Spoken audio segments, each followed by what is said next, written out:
ఇక డీటెయిల్స్ చూస్తే తెలంగాణ రాష్ట్ర పబ్లిక్ సర్వీస్ కమిషన్ ప్రశ్నపత్రాల లీకేజ్ వ్యవహారం అనూహ్య మలుపు తిరిగింది.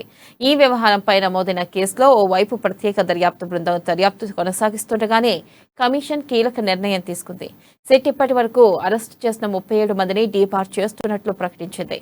తమ నోటిఫికేషన్లోని నిబంధనలను అనుసరించి లీకేజ్ కేసులో ప్రమేయం ఉన్నవారు భవిష్యత్తులో టీఎస్పీఎస్సీ పరీక్షలు రాయకుండా నిషేధం విధించింది. తదుపరి ఉత్తర్వులు వెలువడే వరకు ఈ నిషేధం అమల్లో ఉంటుందని స్పష్టం చేసింది.